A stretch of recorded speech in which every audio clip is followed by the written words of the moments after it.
biology class.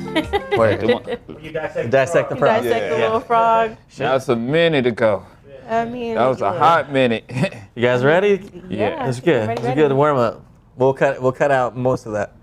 All right. Okay, we'll make sure it's good. All right, good. Let's kick it off. Yo, what's going on, everybody? This is SavTen, and we're currently filming Inside Look. And I'm gonna kick it to Mons here because you do a phenomenal job representing 12s really well. Hey, thank you. Mons Rock, Flip a Beat Club. We're live at 12's Wax, 34th and Broadway. Make sure you tap in with 12's Wax at 12's Wax on your favorite social media platform, 12swax.com.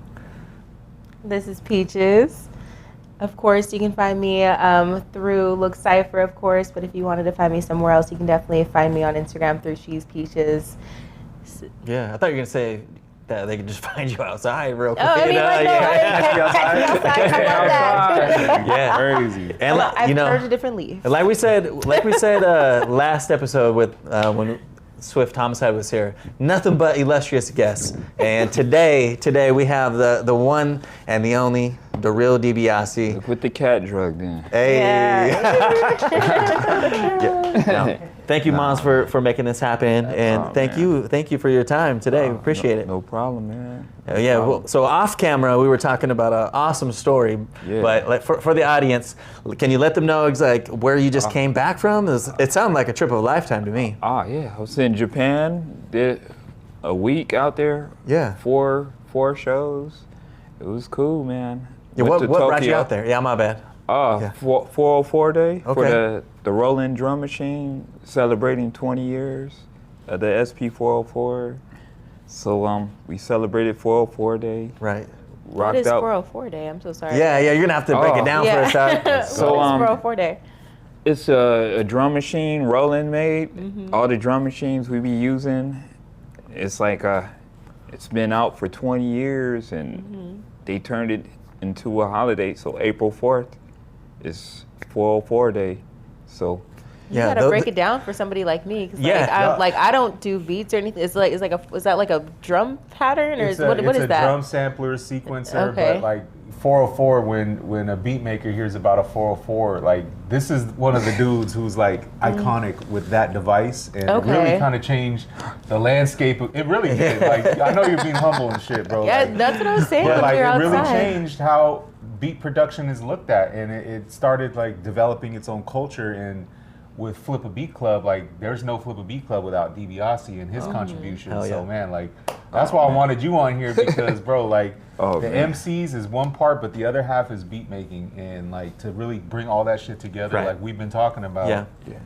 It's only right that you bring people in who are the pioneers of the beat culture, and so like Dibia is Mr. 404 in my eyes. You know what I'm saying? Okay. Not the only one, but Yeah. there's definitely other key players, but definitely something that I want my man to expand on for 404. Okay, Yeah, hell yeah. Nah, basically we were using the sampler, and we used to do our beat sets, and we were using the SP303. It was the predecessor to the 404, and it was limited with sampling time, so you couldn't put that much music on it. And I remember getting hit up for a beat set, and at Boombox, it was Boombox LA's 1 year anniversary, and Inca One was like, I want you to do a set, but it can't be no dead space after each song. Oh, right. So I was like, oh, damn. That was like my first serious beat set. So What year was this, do you think? 2007. Okay. Okay. So it was like Yeah. Flying Lotus was on it, Exile. It was a few other people. Sure. Who's who?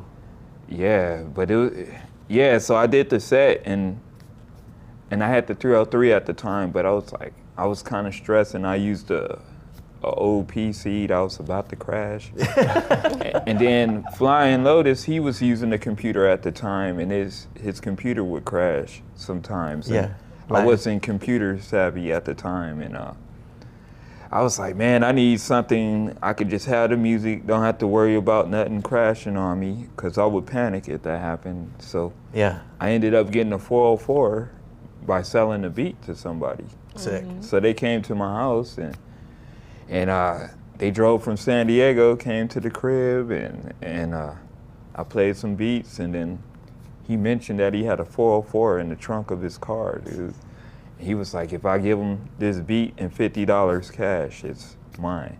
Sick. I was like, say less. Nice. And then I had to buy an adapter and all that. Then I started using the 404, and I was able to fit like 2 hours worth of music in it. Yeah, that's incredible. And so I was doing all kind of sets. I have a question for you about the 303 then. Like how long of a sample could you hold on there? Was it like 10 seconds or? You can hold 15 minutes sampling stereo. Okay. In 30 minutes mono. All right. So you could sample as long as you want, but 15 minutes in stereo's not that much time. Right. And then for the beat set, the one thing that set the 404 apart from the 303 is the fact that there's DJ mode. Is that the biggest thing that the newest, for live stuff? the newest one has a DJ mode. Okay. But not back then. The old ones didn't, but I kind of finessed a way to do crossfades on it. But nice. The new one ended up getting a crossfader because I kind of was building with the developer of the newest 404. Nice. So he's in Japan, and I would email him back and forth, beta testing it. And so we got this guy here in Sacramento, Yeah. but like to this day, like he's suggesting changes to these devices that the entire beat community is using. Like that's crazy. And they're listening. And they're listening. Hell yeah. So the sake drink, the rolling people, they got me messed up out there off the sake. So we went to dinner after a trip to the rolling office, and then they didn't tell me I was not supposed to drink a whole tokery, the little bottles called a tokery. Right so, on. They didn't tell you that? Well, everybody had their own seperate tokery, so I thought it was Like my a personal- own little You thought it was like a personal joint. thing you had going on? Yeah. So I got knew on what my they were doing. second one, and Rob was like, "Man, I think you better slow down on that." Then I was like, "Whew, this thing is kicking in." Now you're sweating. Yeah, and then, but I was good.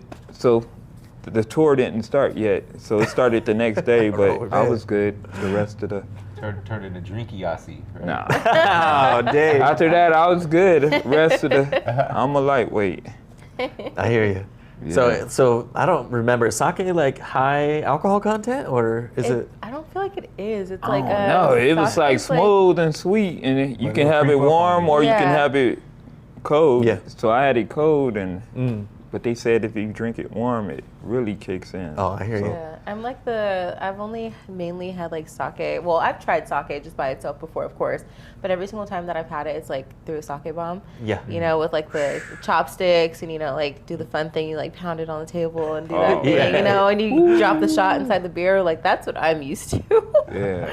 But it shots is of always yeah. warm though, every single time I have it. So I don't know if that makes, you said it does make a difference if it's warm? I think so. Mm. So I think I had sake the first time with you and Rod in L.A. Actually. Oh my goodness. We was in L.A. So yeah, Rod is with me every time I'm off that sake, because I kind of got messed up that night too. Mom, you be bringing trouble? I used to. Then I be falling I'm good asleep. now. Then I be falling asleep. Then they call me Sleepy Yossi. Oh man. Shapeshifter. Shapeshifter. Got many aliases. No, right? Now, I have a question for you. Like, so you were talking about in 07 you were using the 303. But like, how far back? Like, when did you start making man. beats? Like, and did you like learn how to play instruments? Nah. Okay, never like that. The instrument skipped me and went to my nephew. Okay. It skipped a whole generation. But I started making beats '94. Oh wow. So And then on what device? I had an 8-second Gemini sampler with Wow. a Sony Walkman and a Radio Shack tape deck, and then a Dr. Rhythm drum machine. Okay, I don't even know the Dr. Rhythm. It's Boss. They make. Oh, yeah, It's okay. Roland. Yeah. Yeah. So, Roland makes Boss as well? Yeah. So the Boss drum machine? Yeah. Okay, that may be one of the first things I ever saw was like a Boss drum machine. I just couldn't Yeah. figure it out. I think it was complicated. Yeah. So the thing, I got it at a pawn shop Yeah. for like $20. It was, and then my friend, he ended up getting the sampler. he ditched from school. My boy Ant Dog, he ditched high school and then he came back. It was like 6th period or 7th period. He wasn't even in the classroom. He had a duffel bag, had the sampler, and they used to call me Scotty in high school because my favorite player was Scottie Pippen. So when we used to hoop, all my whole high school homies call me Scotty. So he was like, he hopped in my class and he was like, yo, Scott, you ain't gonna believe what I got. I was like, what, you got some books in that duffel bag? He was like, no, man, look. And there was a sampler in there. I'm like, what? I'm like, I'm coming to your crib after school today. So I was going to his crib almost every day, just trying to cook up on it. And some of the other guys in our class, they would do talent shows at lunchtime in the auditorium. And Raj G, rest in peace, he was like the sound man at lunchtime, controlling the mixing board. And my boy Robert Marshall. So so they were making original beats at lunchtime. They had original beats that they were rhyming to. So some of them were in our class, our print shop class. And we were picking their brains, what you making your beats with? Then they told us the sampler. So the homie ended up getting one and came back to school with it. And the rest was history after that. Then eventually you got a MPC in '97. Yeah, you did? Yeah. Hell yeah. You had Ross G at your high school. Yeah, he was he's another one that sparked the 404. He yeah, man. Yeah, he's gonna put me on. I haven't heard that name before. So I'm like, yeah, so my homeroom was like across the hall, and then the class was it was a teacher named Donald Bakir. He teach a history class, but he had like a mixing board in his class where he would do extra credit in teaching kids how to mix on the mixing board. That's what extra credit was like back in the day, because honestly, it wasn't technically a class, but I peeked my head in there and saw the mixing board. But Rosh G and them, they would be in there learning, and then they would run the soundboard in the auditorium. But Donald Bakir, he was an author. He wrote the book South Central, which became the movie South Central. That's wild. With OG Bobby this Johnson. Watts? South Central. South Central, okay. Yeah. OG Bobby Johnson, right? Yeah, so they had the premiere of that movie at our high school. So I went to Washington High School. And a few people went there. Taz Arnold, he went from Sarah. He went there. He graduated when I was a freshman. Yo-Yo went there. That's wild. I think Ice Cube went there like one year, semester? but that was before I was there. Right. But The legends coming out of there. but Rosh G, he ended up being one of the, doing the beat shit. But he basically went overseas for the first time in like around '07, and he used my 303 so he can have 2 303s to do his beat set in London. Okay, plug both in same time, like DJ mode almost. Cause I had the 404, and I was telling him you need to get the 404. You don't even need 2 303s. And then when he got back, he got the 404 after that, and then eventually more people started up on game for a little bit. Yeah. A little bit. You don't need 2 of these. You can just do the one. Yeah. Yeah. But he put me up on game back in the day. He put me up on Dilla or Slum Village. Right. Like in '97. So it was like, cause he used to DJ and all that stuff at Project Blow. Did you ever meet Dilla? Yeah, a few times, but not really. But I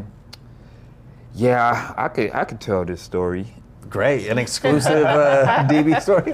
Yeah, no. DB history. And then I want to put a pin on the Project Blow, so we'll make sure we come back to that. Word. Yeah, so it was near the time of Mad Villain and J-Lib near the time, and a couple of my friends, they was already in the club already, and I know the prices was kind of high at this time, so the homie was like, I'm gonna open the front door, and you just walk in through the front door.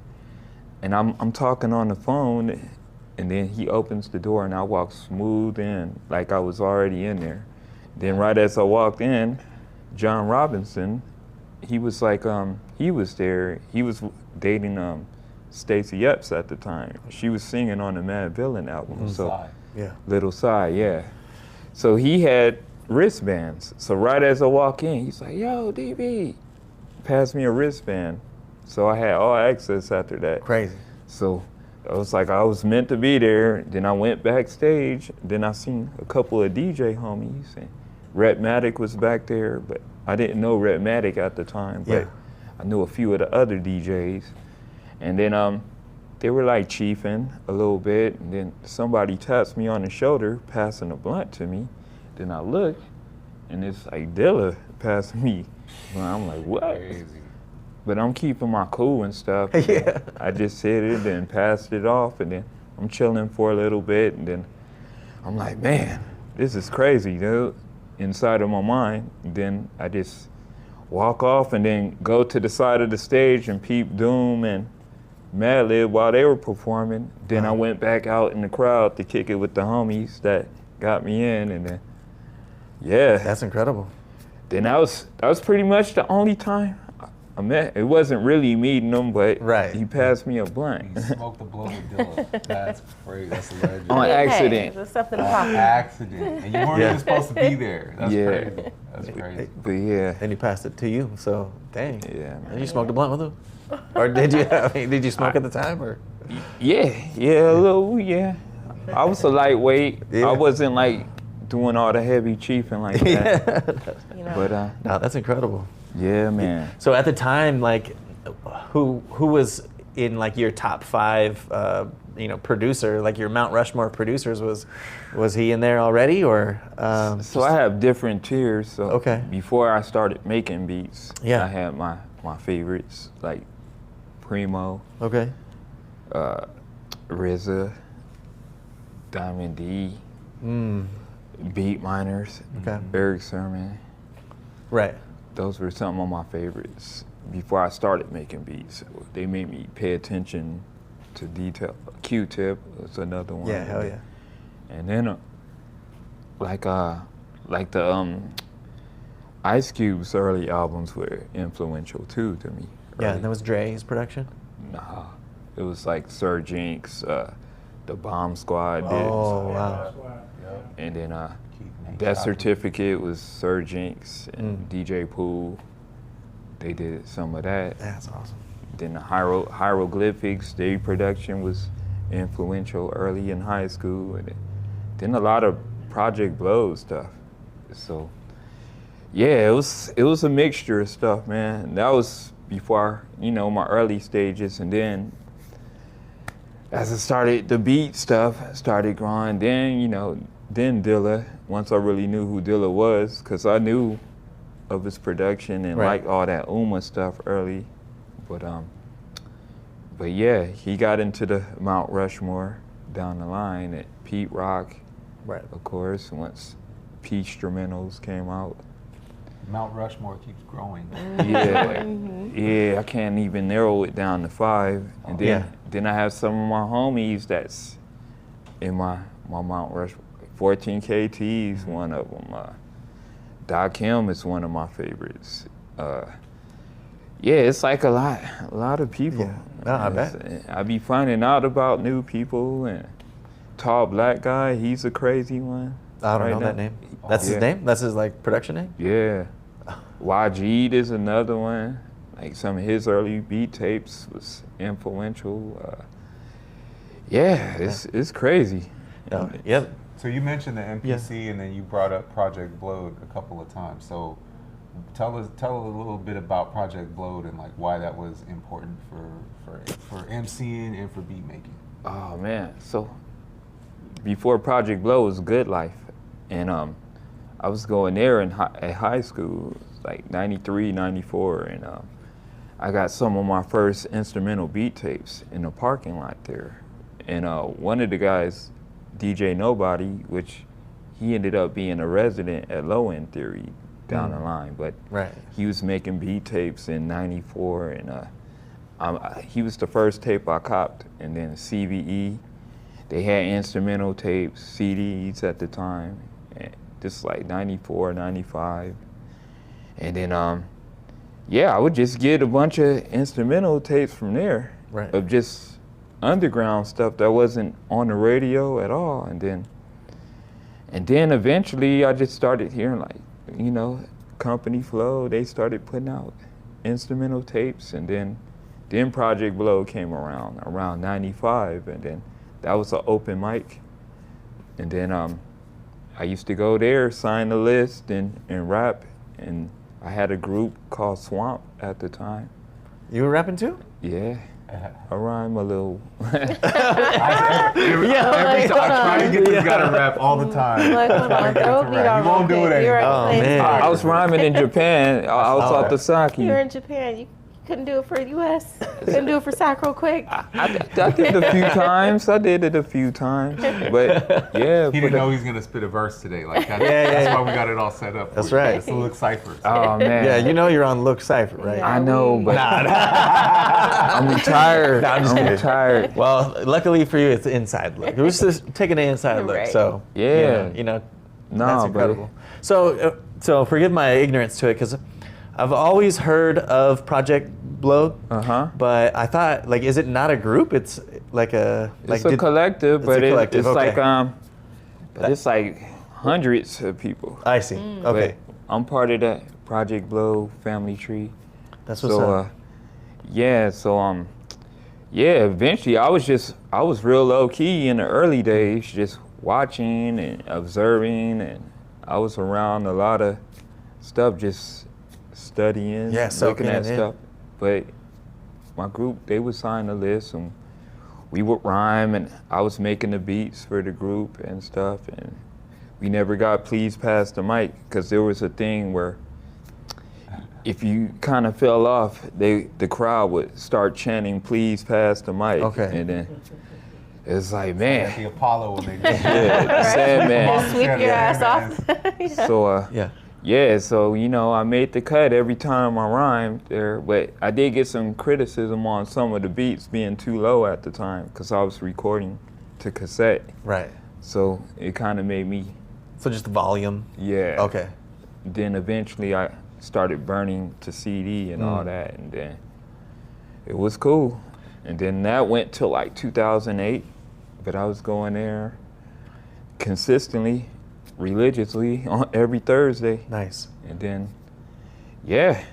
So I'm trying to like make some connections here, right? So Flip a Beat Club is a collective, right? Yeah. And so you guys have weekly events, or for I guess on Wednesdays, right? Yeah. You have monthly events, right? Yeah. Every third Friday. Yep. Okay. And so was Project Blow like? Did you like start Flip a Beat Club like how they did it? Like what's Nah. like how did It was start? just a Yeah. it was just a regular open mic. So Okay. at Good Life, it was a health food store during the daytime. Okay. And then from 8 o'clock to 10 p.m. Yeah. it was an open mic. It's kind of like, have you seen Moesha before? The show? TV show? Yeah. It's been a minute. Yeah. It's So like you when remember- it first came out. But. So Yeah. you remember when they had the open mic when Fredro Starr was on there? They modeled it after that because Oh, the okay. director of Yeah. Moesha and the Parkers, Ralph Farquhar, his son is bus driver. He was the MC at Project Blow. Oh wow. Okay, Okay. So Bus driver, wow. so they had some of the rappers Yeah. from Project Blow on Moesha. So it was Ooh. like, yeah. So they modeled it after that. But Yeah. basically you would just sign a list, and you could only rap though. It wasn't no playing beat sets. But a few of the OGs like DJ Fat Jack would be playing beats from a ADAT Oh wow. back in the day. So I was hearing original beats from the ADAT back then, and then Skilo, you remember Skilo? I wish I was a little bit tall. taller. He would Wish I go was- there. Right. Yeah, He's I a thought we were gonna regular Keep rapping there. that. Keep going. He got discovered there. Oh, that's wild. Yeah, so it was on Crenshaw and Exposition, and then they stopped doing it around 95, and then for a little bit, Project Blow and Good Life was going on at the same time. Oh, So wow. when it would end at 10, we would go to Project Blow, which was a few blocks away. Right. in Lamert Park, and then that would go on from 10 to 1 p.m. Then I would just go there with my boombox, and I would have some beats, start a cipher out there, Hell and yeah. then I would go to I have a Jeep, pop the hatchback open, and start a cipher out there, and it was crazy. No, that Be out sounds there till incredible. like 2 in the morning, sometimes 3. It was crazy. On a Every Thursday Thursday, night? yeah. Hey. And then Not as late as 9 though. then eventually started doing beat battles at this DJ academy called Rehab Records. So they would have DJ mixers, 16 DJ mixers and Wow. 16 turntables, and we would have to bring our MPC there, and then we'll flip the same record like in an hour. And then they have a front room where cats was freestyling it, and at the end of the night they would come to the back section, and then we'll play our beats one at a time, and then they'll pick a winner. Damn. And then Buddha Monk in Japan, before he moved to Japan, he won one of them. I won like 3 of them. The other homie won one, and then they stopped doing them. After like 5 months, they stopped doing it. Then that's when I started going to Sketchbook after that. Okay. Then Sketchbook, that's where I met Flying Lotus and all of them, man. So we was going there from like 05. And that kind of springboard the stuff we were doing at Low End Theory. A lot of the regulars at Low End, some of the key figures like Ross G, Exile, Georgia M, Mudro, Fly Low, Take, Sacred, Koopma. Yeah, it was like Yeah, maybe I don't know any of these it was guys. maybe 15, Yeah. 15 of us. It was like on a Tuesday night. Yep. And it was like, man, we would go every Tuesday. I bring the boombox there and whatever everybody made that week, I passed the boombox around, they play it, and then it was like, it was cool. It was like kind of like a little showcase, but it was outside of the spot underneath the billboard, and cats would be smoking their blunts and passing the boombox around, and we would do that. Then they stopped doing that. Then that's when we started going to Low End Theory, and then once Low End started, that's when cats started touring after that. Nice. So producers were touring? Yeah. So Ross G ended up going to London, and then Fly Low went to Europe, and then after they came back from Europe, that's when Low End started really popping around 08. Then the Lines was around the corner, and then Odd Future performed. They did their first show there. Wow. That's crazy. Yeah, that's great. And then after that, it was like Lines would be around the corner. And then, yeah. Just all for production. Yeah. Oh, That's wow. incredible. It's all production. And then that was like 08. And then I moved out here in 2010. And they were like, dude, why you moved from LA to come here? And there was leave nothing that? going on out here. Yeah, they didn't have nothing. Y'all had the beat stuff and rap stuff and DJ events, but nothing for producers really. Other than I would just go to Soul Collective, and that was it, pretty much. And that's where I first saw you perform. Yeah, exactly, at the Beat Swap meet. Beat Swap Meet. And I first heard about you probably in about 2009, 2010. I think that you just did the Green Llama shit. Yeah. And my homie Dressar Monumental, shout out Dressar Monumental. Yeah. He told me about you with this project you have with Fluent.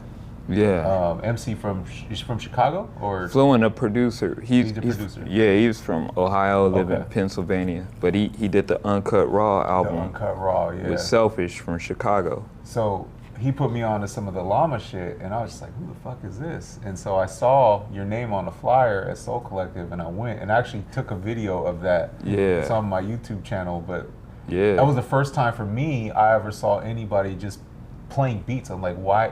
What's happening? Like, nobody's rapping. Like, but it was the craziest shit. I never heard anything like that before. That for me, that kind of just shifted everything. Like, I was making rap tapes, but I just wanted to make beats after that. That's crazy.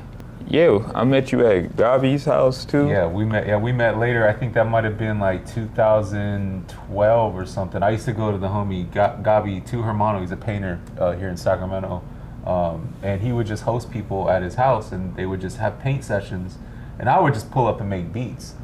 And one day, Dibia pulls up, him and Nas, his partner Nas, we just chopped it up with Nas, and I watched Dibia make a beat on Reason, and I just got Reason, and I didn't know how to use it yet. So like when I use Reason, I still use some of the techniques. That's crazy. I don't even know how to use Reason anymore. Yeah, no, I was gonna ask too. Go ahead. And I got a picture of us back when I had all black hair. It was kinda, me too, bro. We had a black beard back then. Yeah. It wasn't silver.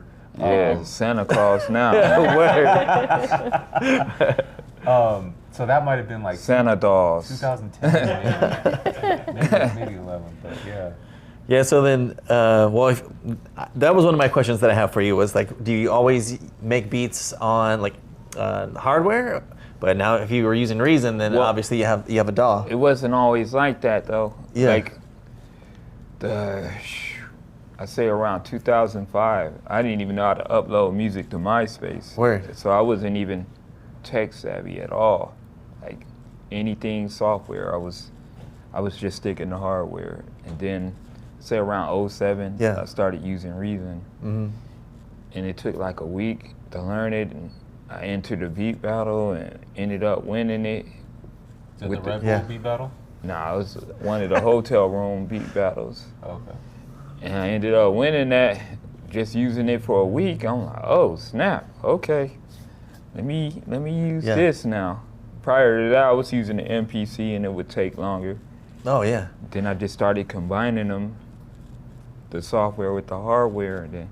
Were you using that like the NNXT sampler to get your samples in there? That's what I that's what I saw him use. Yeah. Oh wow. Okay. Yeah, because I had Recycle and my Recycle stopped working. My Dr. X started working, so I started chopping in the NNXT, and then I kind of preferred it better because I had more control.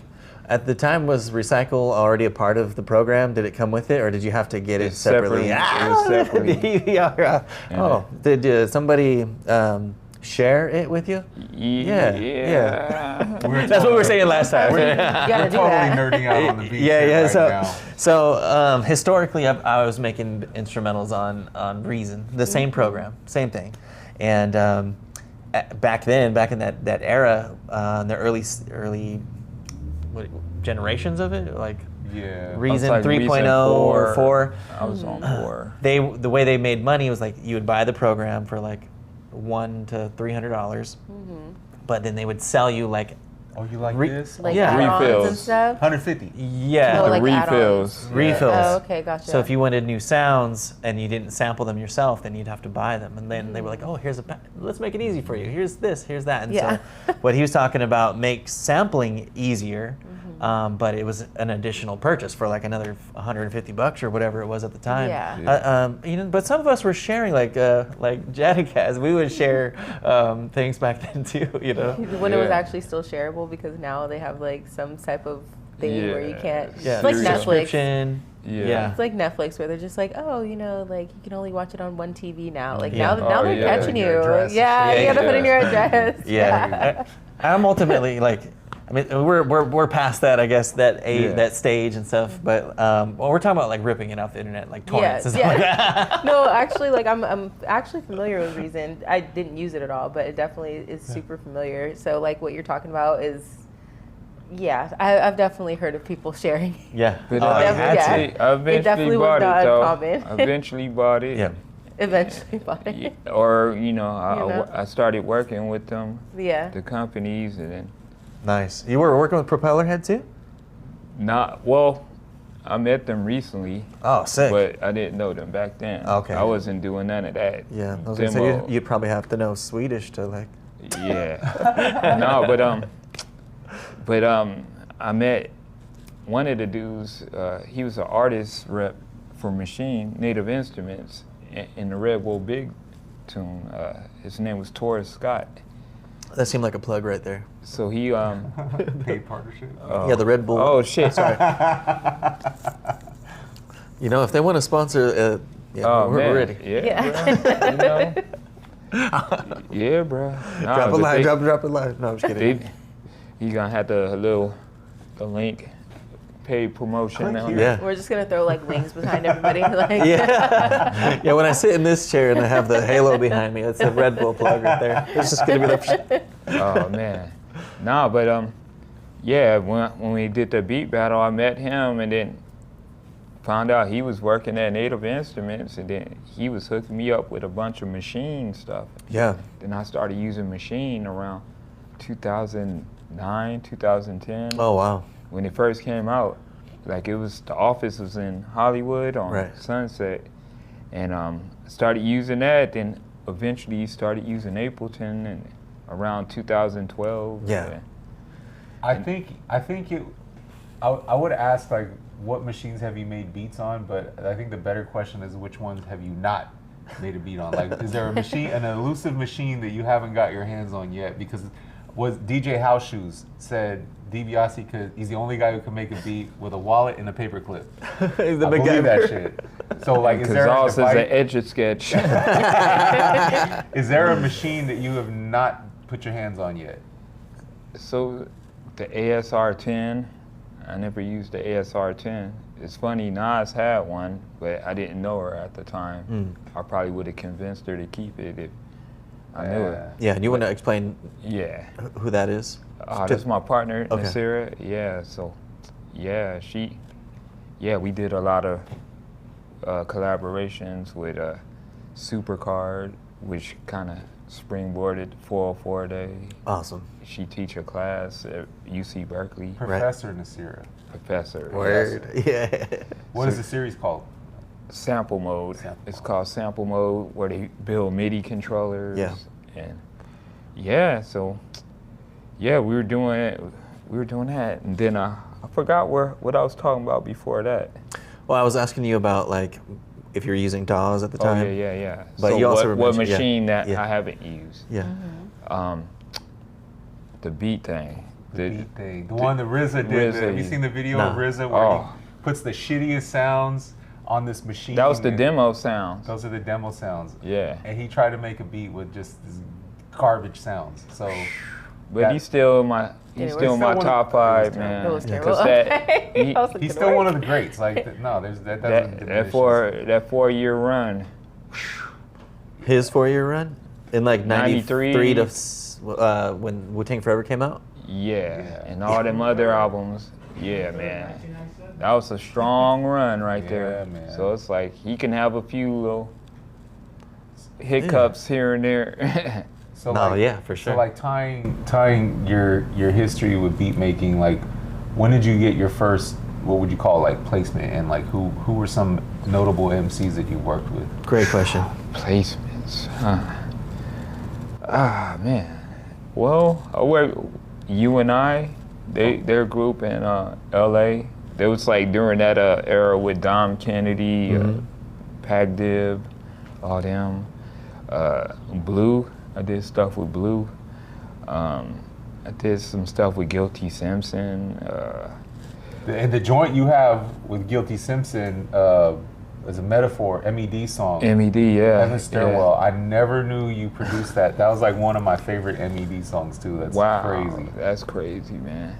And that was, it sounds like that might have been your Reason era. That was the reason. Yep. How do you pick that up? The synths. So Yeah. Oh. the Thor. he had Yeah. He had a beat on, I think it was Machines Hate Me, called is it Skull Crack? Yeah. That's the one you had a video for. Uh-huh. And he's got a video. Look up DiBiase's Skull Crack. He's got a video where like somebody, I don't know how they did it. It like there's hands that are moving, but they glitch it out so it looks like worms and spiders and shit. But Yeah. it's a grimy ass beat. But the sounds you'll hear on that shit, it sounded. I was trying to make a dubstep beat. It's Okay. funny, I made the beat and I was in Knoxville. We were driving to Asheville.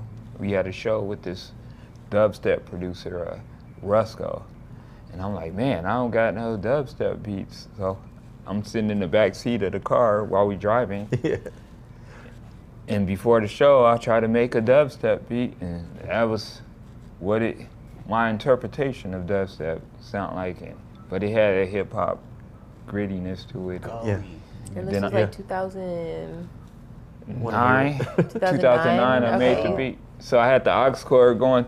The homies were driving. The homie Devin, he was in the back seat taking a nap, like, yo, man, it's a little too loud, man. I'm trying to. So, but yeah. And you were driving at the same time? Just, no, I'm in the back seat. Bruh, That'd be I talent. ain't that Yeah, Just drive it. Well, you can do it now. Maybe with the Tesla joints. Do it in the Tesla, throw it in self-drive mode. Yeah. But yeah, so I played it later that night at the club, and they was messing with it. And then I ended up putting it on an album, and then they made a video for it around 2010. That was your first crack at dubstep? Yeah. And then My first and only. okay. First and only. So then that went to an album? Yeah, Machines Hate Me. Okay. And I put that out on Alpha Pup. So that's a label Yeah, by Daddy Kev, who started Low End Theory. And that's like my debut record. Right. Officially getting put out, but everything else prior to that was like independent or EPs Right. on like different like UK labels. Like but yeah, for a full length album, that was the first one in 2010. That's incredible. Yeah. Yeah, so looking back at your career, right? Like at what point did you feel like you found success in beat production? Like what was it for you? Because everyone defines success differently. Man, I say around 2010 when I got a booking agent, and then that's when I was doing it full time. And because the first time leaving out of Cali off of music was in 2008 for the Red Bull Big Tune. Right. Prior to that, all the shows from like 95 to 2008 was like just a lot of rap shows. I did like a lot of rap shows, like opening up for Doom, like his first show in Long Beach. That's crazy. Like in 2001 or 2, when he actually would show up without the Doom bot.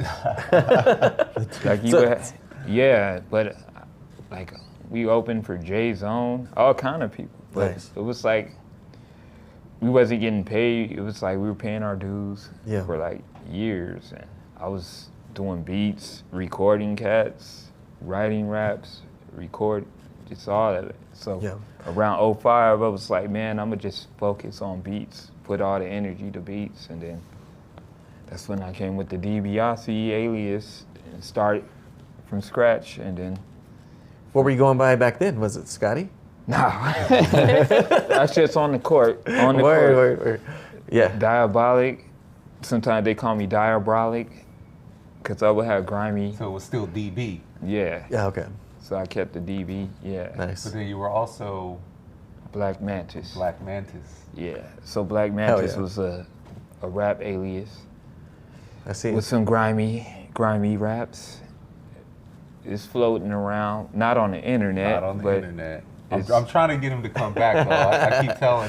I keep telling him we got to get Black Mantis on a song. We got to do a rap tape. That'll be kind of fire. Let me ask you this: so if when you get to the point to where you're comfortable doing a exclusive Black Mantis with us, right? Who would be your dream? Who would be your dream producer for that event? And then. Oh man! You can wave a wand. Anybody, past, future, vintage present? RZA, man. Vintage RZA was. Yeah. Vintage, So some of that Black Mantis, a lot of the beats got that vintage RZA. Yeah, just destroyed drum sound. Just tone it down. Hell yeah, man. That's what's up. Yeah, man. No, but even some MF Doom beats, some Operation Doomsday style type of production. But so in 2010, you were mentioning you finally got a booking agent. Yeah, but that was the same. Were you up here in Sac already? Yeah, I first moved to Sac too. Nice, and they're like, actually, come back down to LA. We got some shows for you. Yeah. So DJ Horrors, Daniel, he was the first one that booked me out here for an event. R.I.P. Yeah, rest in peace, man. It was like at the Press Club. Like the OG Press Club, then did some shows at the townhouse. But yeah, I wasn't getting too much activity out here other than him, and then he ended up moving to Berlin for a little bit, then he came back, and then But yeah, I was either there, those shows, or going to Soul Collective. They would have slaps back then, and then the homie Rufio, he would do this event called Transitions every year, where he have a bunch of Sacramento artists he had worked with, like Chewy, pretty much Abstract Ninja. He was there. It's a lot of cats. Who's the other guy? I haven't heard him in a minute, but you know him, man. I forgot his name, man. Zeus son. He had a few aliases, man, but he used to be active back then. But yeah, RU, he used to work with a bunch of cats, and he would have like an end of the year showcase with all the artists, but he would throw me on the bill, and that shit was cool. And yeah, but from 2010 to like 2019, it was like I probably would do like 1 or 2 shows a year out here. Everything else was out of town, and then right before the pandemic hit, Harlow started booking me for shows, man. And I think I've met you back again in about 2019 at Rock the School Bells in Sac City College. So there was a beat cipher. The homie throws this educational seminar with hip hop, and Doug Inf, who was Kanye's mentor, he was in a beat cipher, and so they hit me up like, yo, come play some beats with Dibia and Doug Inf and Bap Notes. I'm like, I don't think I could do that. Epic too was and DJ Epic was there too. So yeah, that was another year. So I sat in a beat cipher with DB, and I got to play some shit in front of DiBiase. I was like, oh. You said that was your first? That was the first time I ever played beats, like just played beats. That was crazy. I was shook. I was gonna say, that sounds crazy. You're like, yeah. But DB would send me messages. Like I started using Serato Studio, and the first thing he sent me a random message like, "Yo, to screen record, get direct audio, screen record it like this." And I was like, "Oh fuck, all right." Oh, so like, shit. I didn't really have a relationship with dude, but he was like dropping gems, like, and that's kind of why I feel like it's important to highlight people like DB, because we talk about his history and his legacy, and he's still giving back. Talking about paying dues, like now he's paying forward. Like he's really like spread knowledge to the whole community, man. So it's incredible, dude. Yeah, man. So you went from like hardware only, no software, to giving software advice. Yeah, so I worked with like crazy. Hell yeah. Serato. Yeah. Yeah, so I beta test Serato Studio and all that. And so when you download Serato Studio, you got to get the DiBiase pack. He's got drum sounds in there. It's crazy. Nice. Yeah, I mean, I've been using it since you were telling me more about it. I was using, so there's Serato Studio and then the sample, right? Yeah. So I was using it because they were one of the first programs that I knew of that you could rip or remove vocals. Right. So take or do acapellas if you needed it, and so I didn't even know I had like the option to make beats because I was just trying to get the, you pull stems apart. Yeah. That's what I was looking for, the stem separator. And so, that's incredible. Not like, how do we get your refill pack? It's free when you got Serato. It's already built in? Yes, you can download from their website. Oh, okay. But if you had the full version, they got like Jazzy Jeff, got a Just Blaze. They all got sounds in there, and it's crazy. I've been making beats on Serato Studio because Mons put me on one more time. It's like, I got to give you credit for that. And I have beats on my phone that I made from Serato Studio, but I still have like the free version, so I can only use like 4 total sounds. And then 4 sections at the bottom. Yeah. But what I'm doing is like export those out, and then I'll bring it into Studio One. I use Studio One for a lot of stuff, especially for like the cipher. Good for arranging. Yeah. Oh, so yeah. You just, but it's a pain in the ass though. Yeah. Oh my God. I was doing it. I had hella workarounds, so I got the patience for it. So my early beginnings with the Walkman, that was a crazy workflow. Hell yeah. I was doing, because I would have to record a drum loop for like 2-3 minutes to the tape, And then after I record it to the tape, take that tape out, put it in the Walkman, and while that drum loop is playing, I sample a piano loop, and then I'm triggering that on top of the drums while it's playing on the Walkman, record it to the tape deck, Right. then sample that, then layer that up. And then It's way easier now. Yeah. Oh, yeah. Way easier Tape now. is crazy. Just the idea of like not just cassette tapes, but because Yeah. I'm from that era too. The first single I ever purchased was "Creep" by TLC. Oh, word. And yeah, it was cassette. So I'm from that era. You put the eraser in there and to rewind and stuff like that. But to Yeah. make beats like that, that's crazy. Yeah, man. Yeah. I It started gave it the texture. Now they got plugins that give you the cassette. It's original. Yeah. So yeah, no, but yeah, we were trying to get the stuff to sound clean back then and sound loud and clean, but it was like, man, I didn't have access to the crazy, outboard gear like the studios is having. No, right. So, but yeah, throughout the years, started collecting. I was always collecting drum machines, but now it's like, it's on a different Yeah, I bet. different level now. Now you're collecting jerseys. I always collected jerseys too, around that same time, man. I got a Jersey guy. You just let me know. What? I do. I got a Jersey guy. Put us on. All right. I got you. I can't put everybody on now. You know what I'm see. saying? Yeah, don't blow up the spot. But I got y'all on a Jersey guy after this. No doubt. Yeah. Get the plug. Yeah, I Nice. gotta keep Got the it, got plug. it. No, honestly, you guys probably have seen him. He usually comes out for like First Fridays. If you guys ever, Oh yeah, Saturday Love. maybe. You, I don't know. you probably had a booth at the Esther Park. He's usually when Slim and Huskies was open, he would be right in front of Slim and Huskies. Oh, I remember. Yeah. I remember. Yeah. Uh-huh. I saw the football jerseys, all that. Yep.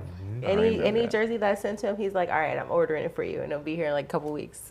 Wow. Yeah. No.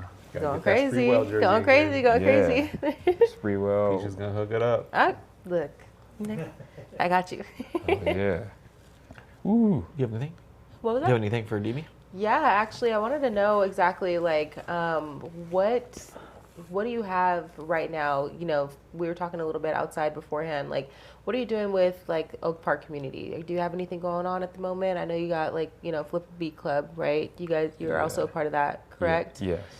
Do you ever do anything over at remind me? Shady Lady. Shady Lady, yes, but Yeah. also what's the CSSB? Yes. Oh, yeah. Yeah. City Sound and Soundbite. Yeah. Yeah. So our partner now, she has the space down the street, so she's getting that set up to do classes there as well with the MIDI controllers. That sounds Nice. cool So- too. So it's still under construction, but yeah, I just be helping her. That's her thing. That's her project. Yeah. I'm just sidekick. I was just wondering. Robin. I'm Robin. You can shine a little light on it 12's now, back. like a little teaser. Yeah. But it's under construction, and you guys are not ready to advertise it just yet. Nah, not yet. Okay, that's But great. Yeah, Yeah, but congrats on that. That's big. Yeah, that's something to look forward to for sure. And then but yeah, the Shady Lady every Wednesday night. That's we've been cultivating that for 5 months now. And I really feel like when Look Cypher started popping up, Yeah. bringing some MCs, it really kind of changed the course of where it's at. So now we're starting to see more MCs pop up, and some who've been on your show before. So Oh, yeah. it's kind of Yeah. cool to see everything just like weave back together. Yeah. It's really dope. And they connecting with the producers. Yeah. Like, man. Yeah, that's the goal. Yeah. I don't know if I told you that specifically. I know I told them, but like the whole, like the reason why Look Cypher exists is because like I was trying to find a way to get my instrumentals to MCs. I just wasn't using the internet right. I just, for whatever it is, I could talk to anybody Yeah. about anything really. Man. When it comes to beats, if like an MC or is around, I'm like, oh hey, I'll just connect that way. But when I moved to Sacramento, I literally didn't know anybody in this city, so I was trying like through SoundCloud or trying through Instagram and finding people, starting following people. But I don't know. I just The boombox works, man. Like, funny story. How I met EG the Beast. Mm-hmm. I had a little Bluetooth speaker outside of Slim and Huskies. We were peeping this set out. And yeah, man. After it was over with, I was playing some beats on the Bluetooth speaker, and a little cipher started outside, and then I got EG the Beast info. So that whole boombox set up, that was like my before SoundCloud or internet. Right. That was how I would link up with MCs, and you just be outside, right? yeah. See, I wasn't going outside, and Yeah.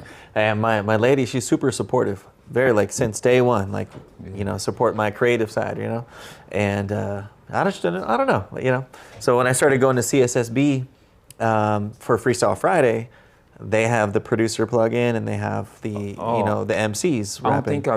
I don't think I went there yet. Okay, yeah, we should go together then, because I'm off on Fridays. Now my weekends changed, so I work Wednesdays, but now I'm off Fridays, so I can do different events.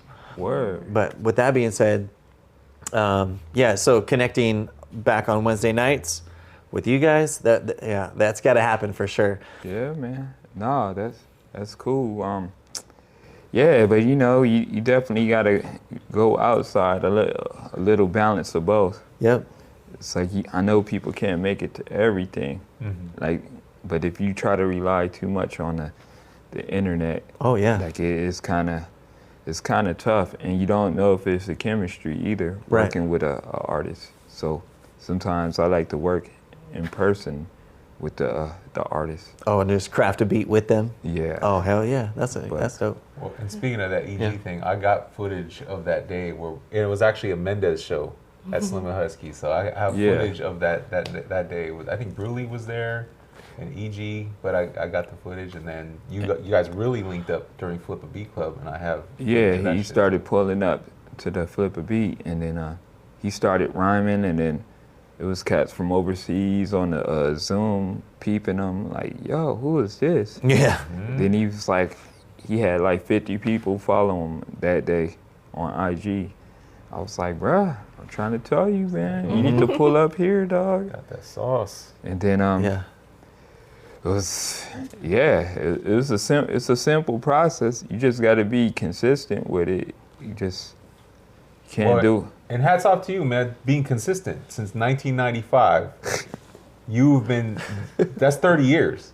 You've been in this shit 30 years, bro. That's crazy. And now that I think about it. And the theme I'm hearing is like being present, being with the community, whether it was Project Blowed, Low End Theory, Sketchbook, now Flip a Beat Club, Look Cypher, like it's all like we're only able to take this so far by ourselves. I feel like it's super important to connect with the community. Yeah. No, that's absolutely. Yeah. And then it's one of those things too. It's like Sav, you were talking about the fact that you weren't too savvy on going on social media and doing things like that, but the foot traffic really shows exactly where you need to be, because even if you try to go through online social media and everything like that, people don't really know your personality through social media.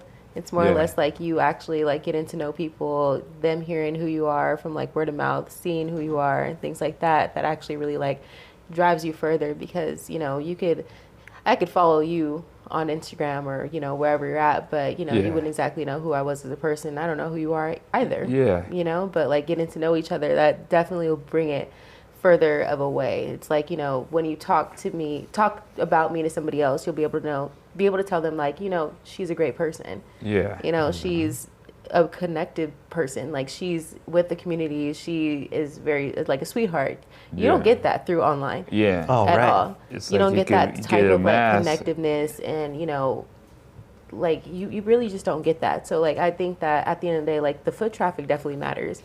The numbers on Instagram is always nice. It's a balance. But, it's a balance. So if you could find that perfect medium, because I was telling you when the pandemic hit, that's when I sorry. Keep going. Keep leaning back. Lean back. Oh man, I'm sitting in it's a rocking chair or something. But when the pandemic hit, that it made me start doing the live streams and stuff, and I wasn't really trying to be on the camera like that. Yeah. So it got me out my comfort zone, and then like it helped, like springboard other things with like some of these companies and going to them and linking up with just a lot of people. And Yeah. So. No, I'm with you. A lot has changed. So Like that definitely helped. I could have used that back in the day, like just a little push, a little nudge in, like in if I front was of the camera. recording stuff and Yeah. documenting stuff, Hell yeah. like all them ciphers I was at back in the day. Could If you I imagine? had that Yeah. on IG or YouTube, that would have been crazy. Yeah, yeah. So like back, March, April of 2024, like I was trying to make more instrumental albums, right? And then I was like, all right, well, let me just try to push my SavTen Instagram account. And then I was just doing like quotes, right? I was using like ChatGPT to help create quotes that I can put on, so I can just keep getting familiar with the posting consistently, right? Yeah. But it wasn't until I got on the camera where I was like, hey, what's going on? I'm about to do this beat challenge. You guys just challenge me to sample anything and I'll do it. And then shoot. That's like a connection because they can see. I know a lot of producers, they want to be mystery man sometimes. Yeah. Like you're not MF Doom with a mask. Right. They want to do that mystery. It worked for a few people, but Yeah. you kind of got to show yourself. Yep. And just like some people be against the content thing, but it's like, man, it's a tool that it helps. Like it doesn't take away from your artistry. It's like it's just a presentation. That's Yep. all. And you got to present your packaging. Yeah, marketing. Yeah. But being on front of the It's camera, like everything's changed. So. You're not on a record label. Like Yeah. record labels used to do all of that for you. Right. You rely on the radio station or music videos. It's not really music videos that much like it used to be, like Rap City and all that stuff. Yeah, no, you're right. They still make videos and all that, but it's not like they don't have a show dedicated where you were like, after you get off school, I'm watching this top 10 Yeah. rap videos, the magazine, Source magazines.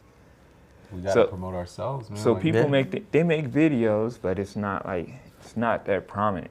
Like you can get away if you don't have it, but if you do, it's a bonus. Yeah. And then most time people are coming out of their pocket, budgeting their own videos. It's not a label Right. really doing it. So it's like, and then everybody, they know how to edit or they have access to somebody that's an editor now. Oh yeah, CapCut. Your phone Change is it. your phone is the Do camera everything now. through iPhone these days. No, pretty for real. much, yeah. I need to get my editing up, but it's like it's there though. It's Yeah. there. It's an option now. Editing It's is this like takes practice, I think, basically like anything else. And then like the more that you start editing stuff, you just get faster at it, so that you're not sitting there like spending like 3 hours on editing one 10-minute video. Yeah, like you get a Yeah, formula, you get a rhythm. you get a flow going with The it. Yeah. homie said it's like making beats. It really Yeah, is. yeah. He said it's like chopping samples up.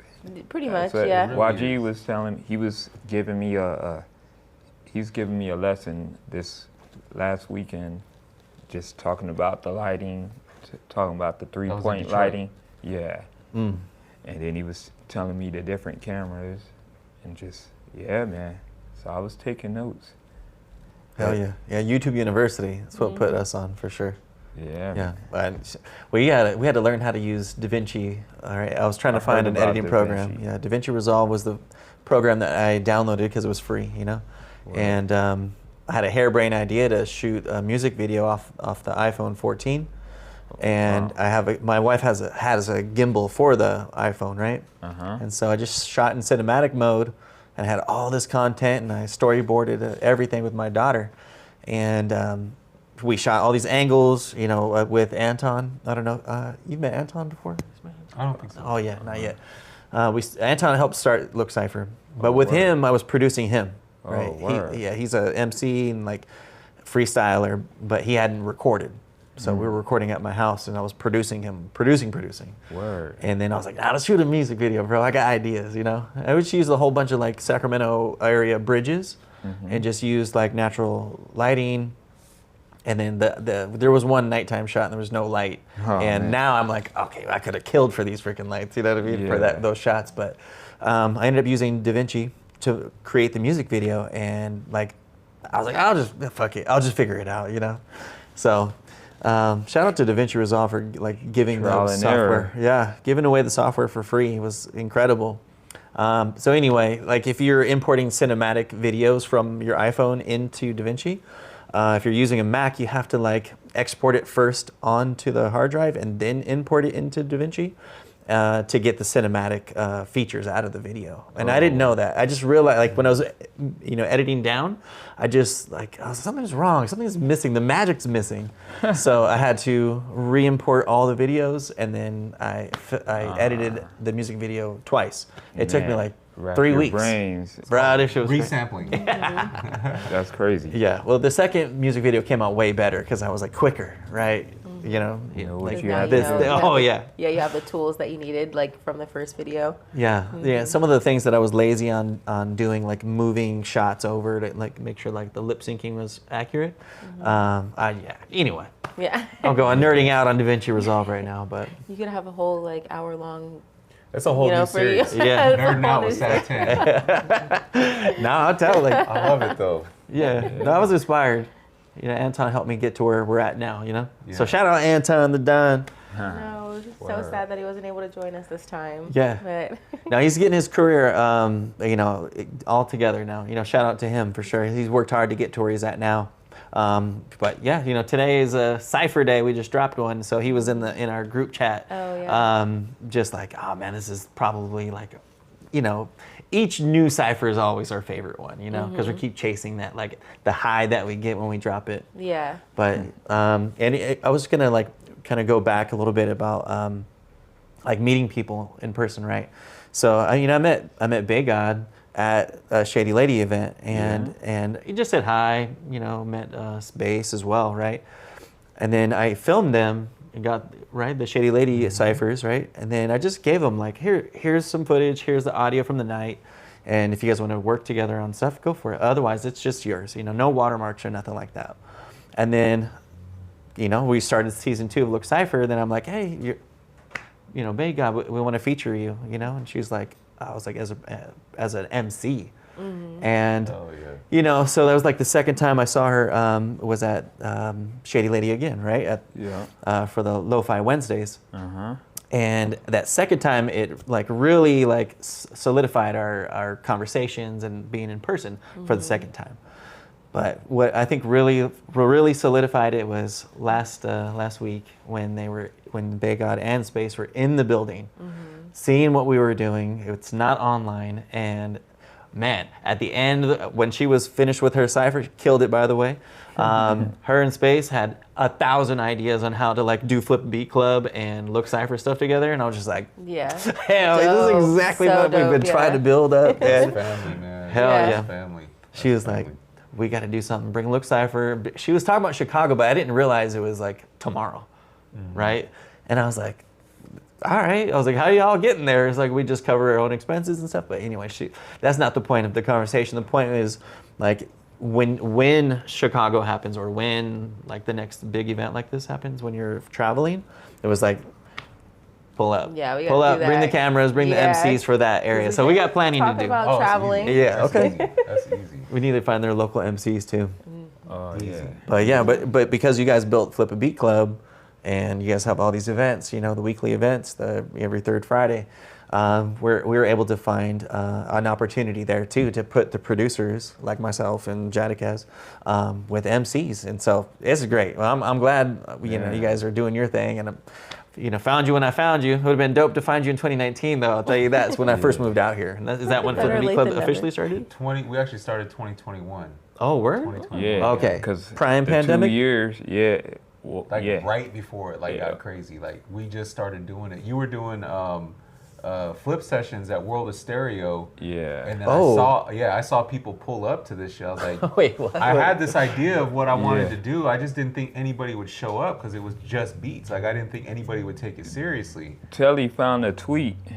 So I was tweeting, I was thinking out loud. I was like, Telly McLean, he's another beat maker. Okay. He runs our Waveform event in San Francisco. Shout out Telly McLean. Nice. yeah. Yeah, so I met Telly and I hosted a beat battle called Koala versus SP. Okay. So it was the Koala app versus the 404. So I had 2 teams, 16 producers versus 16 on the Damn. 404. And we did it on YouTube. It was like a 2-day battle. That's That was crazy. the first one.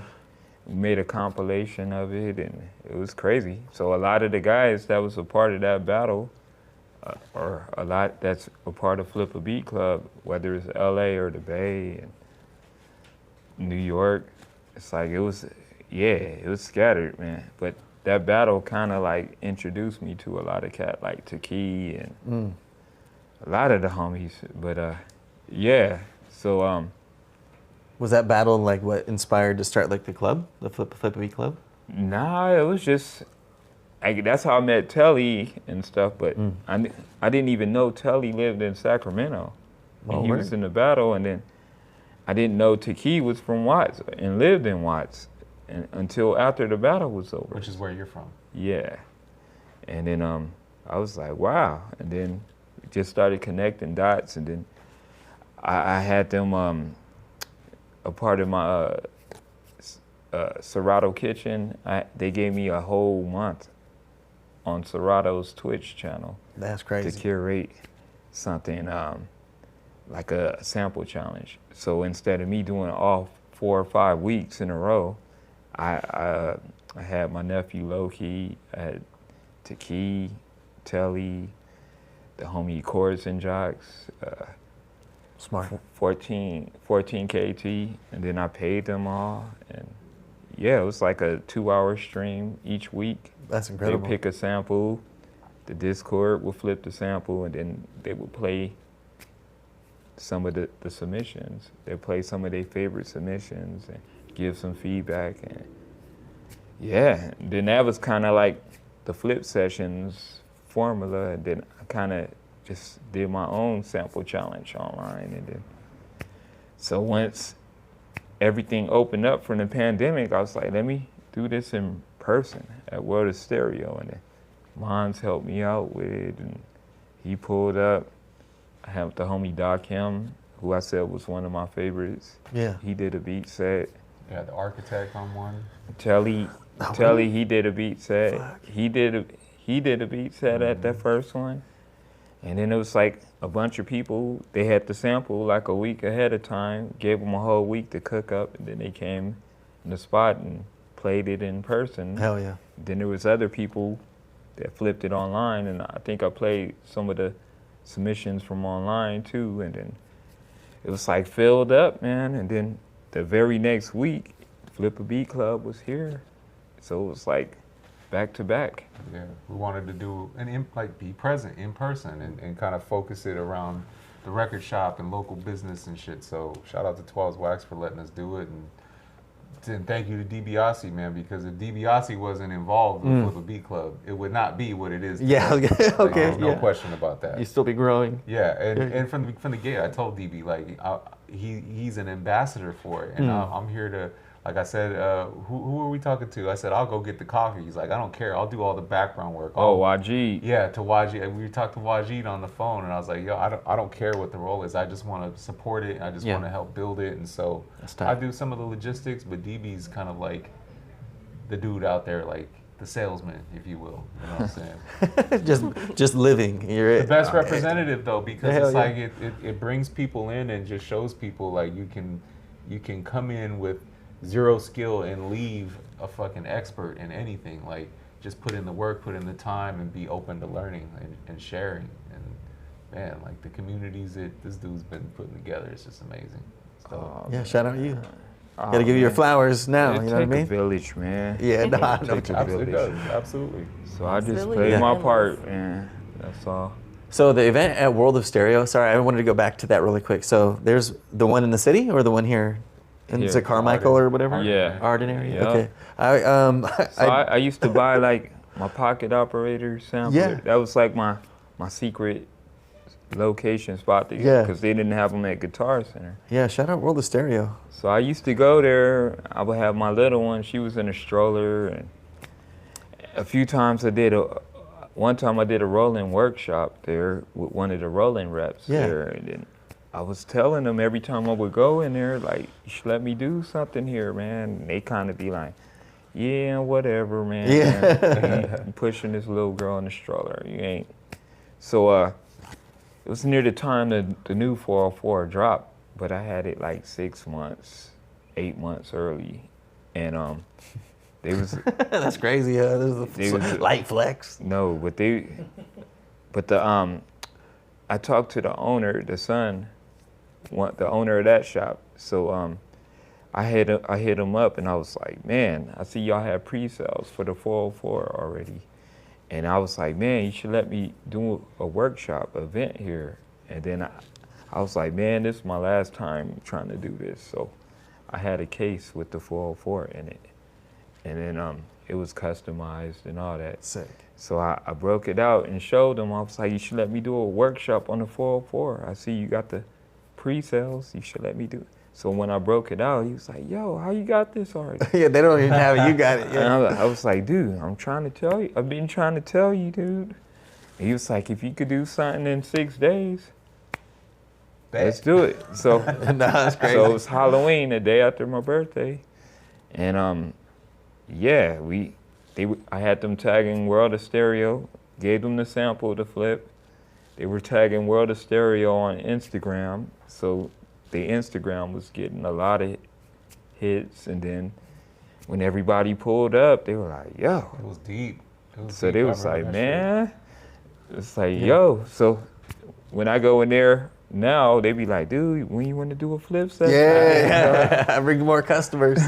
Hell yeah. And I think out of that event, I can't even count how many people bought 404s, and I think the running joke online was Sacramento had all the SP 404 MK2s.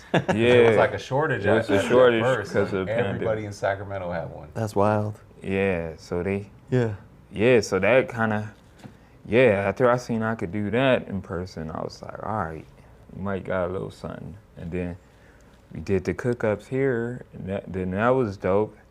And then the pandemic spiked up again, and then it was like, we had to shut it down. Mm-hmm. And then they did flip a beat on the, over Zoom. Because prior to that, we wasn't doing the online. Right. It was just you had to show up, and that was it. So when we did it online, it was cats from London popping up, Right. Tasmania. So once everything opened up again, we kept the Zoom going, and then it was like, then eventually just started adding chapters. Like I was saying to Key, my LA homie, he did the LA chapter, and then we did Toronto. Word. We had Toronto. So I worked with this artist, Raz Fresco, on 2 albums. He's from Toronto, and he was down to host it, and then the Toronto chapter happened. Boom. Then Q No Rap Name, he was living in Vallejo at the time, but he would come to the Sacramento consistently. He was at number 2. He was at Flip Beat Club number 2. Yeah, so he basically he moved back to Philly. So when he moved to Philly, like 2 weeks later, he locked in Philly and shit. That's crazy. And then had a Philly chapter, and then Phil Spector started helping him, and then it's like, man. That's where we got to take the look side for the Philly. Let's do it. Oh, you think? Absolutely. Oh Yeah. man, that'd be incredible. Shout out Crate Diggers Records. Yeah, so they had like, they had write-ups in the newspaper. They was on the news, all that shit for the Philly chapter. That's wild. Yeah, man. I have to go scroll back to the Instagram deep then and find that kind of stuff. Yeah, so we just started, getting other locations. We chopping it up with YG for Detroit, so we trying to add a Detroit chapter soon. We That's got crazy. New York. It was like I felt like each month we getting new ones. Phoenix, Waiting on Austin. waiting on Madrid too, man. Word. Yeah, yeah, it's about to happen. possibly Japan. I put the bug in their ear. So. Yeah. Global. Yeah. That's crazy. I do have a question for you guys. I don't mean to cut you off if you were going to keep going through the chapters. Nah, that's about it. But yeah. Oh, I do have a question about the Flip a Beat Club. Do you currently have an opportunity to sell merch, like T-shirts? Like, I would like definitely kill for a T-shirt. Absolutely. So I'll give you the discount code, but Okay. if you go to the Flip a Beat Club link tree in our Instagram, there's actually a link where you can go get merch right now. So Okay. we have a bunch of probably like 20 different designs, hoodies, sweaters, Sick. T-shirts. You got to make some jerseys. Word. Basketball jerseys. Get a 404 on the jersey versus. Well, if we do jerseys, we're only gonna do silver and black though. No, You're Raider fan? Absolutely. Yeah, good. no, man. Yeah, nah. Absolutely. But we gotta be committed to excellence. Mute their mics, please. Mute their mics. We gotta be committed to excellence, though. Wait, mine? Yeah, I don't have. You much gotta to be think committed about to that one. excellence. Nah, that's I don't wild. watch enough sports Black to and have silver. an I don't opinion. watch that much either. So you guys like, is it like print on demand, those tees? They're print on demand. Okay. But yeah, absolutely. We do definitely want to get like a lock in with a screen printer, get some good merch made. Okay, shoot. Well, you hear that? If you were in that industry, hit up Flip a Beat Club. Shit, I think we got the screen press somewhere. Okay, we just Nah. locked it in. There it is. Nah, she had a screen. Like we had a screen printer in 2012, so she was pressing up T-shirts and all that. And low key, there's one in the back here on the shelf, but I don't got time to do all that. Oh, is it know like where it's the at. heat press? No, it's a screen printer. Oh, word? Yeah. Shit, that's tight. Yeah, she just too busy, but she know how to do it. I tried it. She can do anything. She was working at a print shop for a little bit Yeah. down the street on Broadway, like around 2011. Well, I'm gonna do a shameless plug from one of my best friends, A Keys with 83 Printing. He did my first batch of SavTen T-shirts, and he's supported me my whole life ultimately. And then he pulled up through the live events and was doing the merch booths and ran the door with us. So shout out A Keys, 83 Printing. Have Do you to. do those shirts too? This one I wanted to incorporate another friend of mine. Okay. This is through Hella Good Lifestyle. Okay. So my Hella boy, good. Hella Good Lifestyle. I think they got their clothes at Get a Clue and stuff, right? I'm not sure. There's a That chance. sounds familiar. Yeah. Yeah, maybe I could show you their website to see. Word. Get a clue. I mean, maybe. I'm not too sure. 'Cause that's a good quality tee. I actually wore mine yesterday at Shady Lady. Hey, did Yeah, you? Absolutely. I should have been like a little. Send me a selfie, Brad. I was up there rapping too. Oh my He God. be rapping all the time. Man. I'll be back. My schedule's freeing up. Look Cypher season 2's. We have 2 more filming dates, and then we're free again. Who's on the next couple episodes? You know, we haven't officially decided. Jadek has. Who are we going with next? I think we're going with Rain Ali, I think. Okay. Oh, shout out Rain. That's awesome. Yeah. So that's right. No, that Rain's been like, just Well, I can get the official yeah. referee whistle. No, we have a schedule. Like we have an Excel spreadsheet that we use to schedule the producers and schedule all the MCs and the dates and times for recording. Right. Loosely on there, we just added dates for every 3 weeks, so we knew exactly like, you know, if an artist was curious, we could say, all right, well, this next cipher can drop on May 24th, I We think. have Al P. Yeah. Rain Ali. MLB Slow Mo and Rain Ali is the next episode. Yeah. So yeah, With the Marcus Murray beat. yeah. All right. That's crazy. I'm gonna have Marcus Murray do the sample for the next flip session, the flip session challenge. Okay. So yeah, it's Yeah. crazy how everything correlates. 'Cause Yeah. Well, once we started like going to y'all's events, like at Flip a Beat Club and the function in Davis, Yeah. like I started following you Armadillo, guys, right? yeah. At Armadillo Records. Yeah, Marcus Murray was just in there, Yeah. and I don't know how he said I had a recognizable face or whatever, but we never met each other. So I went in there, walked into Armadillo, and I'm like, oh fuck, that's Marcus Murray right there, and he was like, what's up? You know, one of those. I was like, Yeah. looking behind me, bro. I was like, That's you, crazy. me? Oh, cool, you know? I met him, well, I didn't know I met him, but he used to go to Soul Collective because his brother used to rap. His name is J Good. And he would be at the transition shows I was telling you about. So Marcus Murray said he was at transitions, but he wasn't playing music or nothing back then. He was just in the cut chilling. Yeah.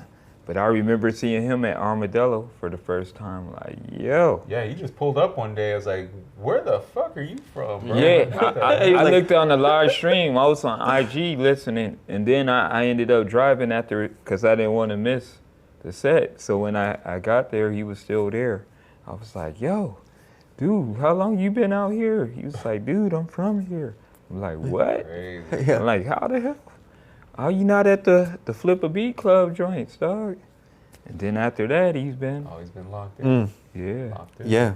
Yeah, see, what y'all put together through Flip a Beat Club, and for us just like trying to meet more folks and trying to put more producers on, you know, led us to one of my favorite producers now, for real. So shout out Marcus Murray. He produced the next Yeah. Look Cypher. And he produced one for Hayla V too. That one's doing numbers. Oh, man. Yeah. I saw, congrats on she got the repost Yeah. on this. Yeah. No, I'm so proud for her too, you know, like, She won that thing too. yeah. She did? Yeah, so. she did. Well, okay, I was gonna say this interview is gonna be. by a landslide too. I want to say. Fire. This- say by a landslide. This interview will release after like the Instagram content, right? Like, so we're not spoiling anything, but because the announcement that she won was DM straight to her, right? Yeah, so man, you never know, right? Like, so Wow. meeting y'all, meeting Marcus Murray, meeting Hayla V, Look Cypher, putting it all together, and now. You know, shout out Thizzler. They've been around 2 decades doing their thing. They just be ripping videos, bruh.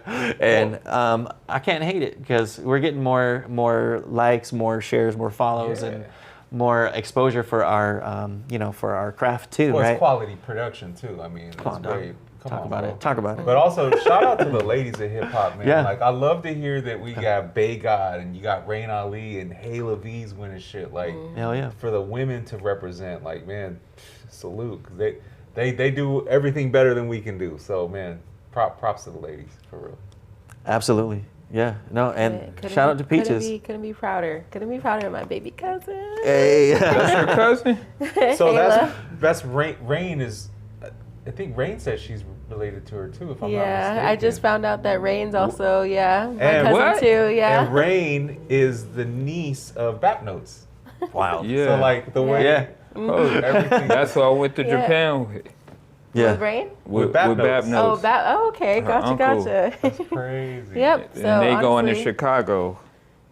Him and Bap Notes See, going you to learn Chicago this stuff tomorrow. by coming together, Exactly. being present in person. Exactly, yep. so That's dope. crazy.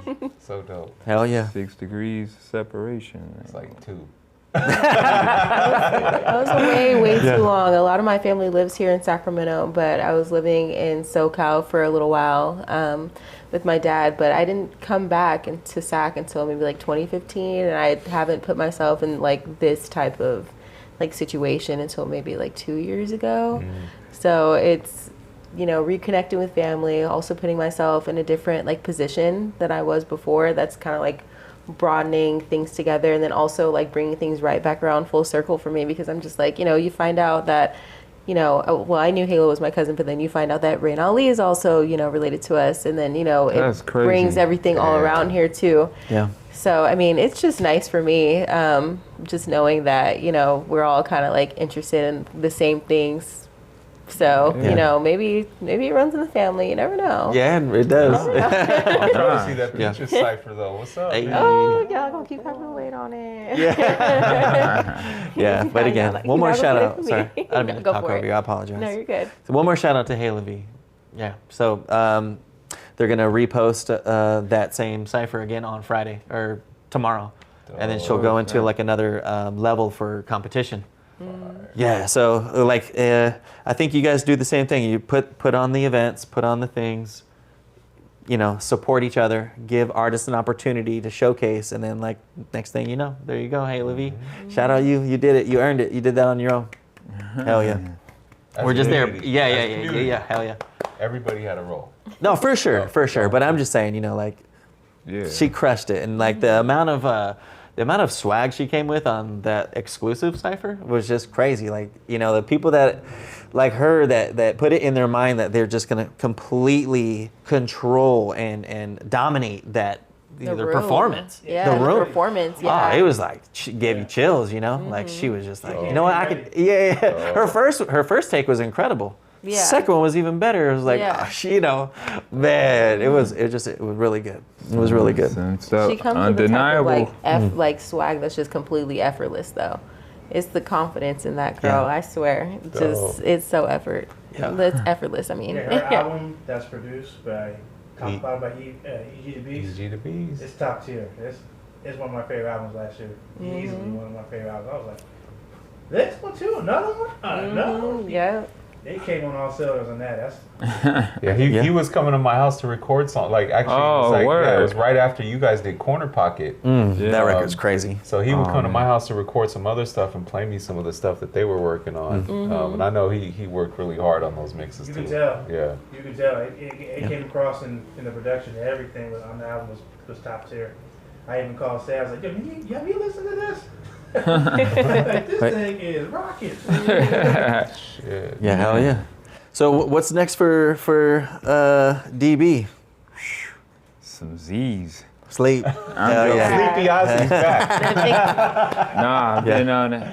I was in Chicago doing some workshops. I did a show and then I did an Ableton workshop. Then went to Detroit, did a UMA, Music Academy, and with YG.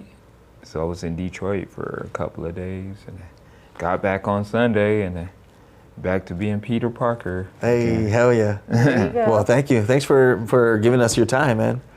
Well, and I want to help plug what you do too, because like I get the honor of getting Oh, some yeah. of the I know you're gonna knowledge. talk about I get the knowledge, and my man will hit me up and tell me, "Oh, try this, do that."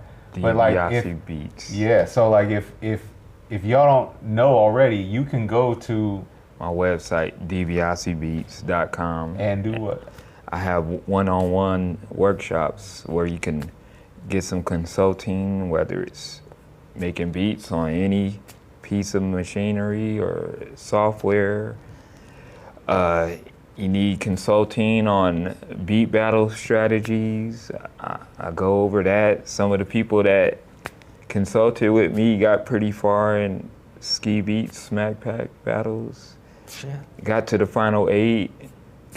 A few got to the final, and yeah, it's like we go through all kind of strategies, and yeah, it's cool. So I have different rates, like 15 minutes, 30 minutes, 1 hour, or you can book 3 1-hour sessions on separate days. And it's affordable pricing. Direct to Nice. consumer, no Yeah. middleman. Yeah.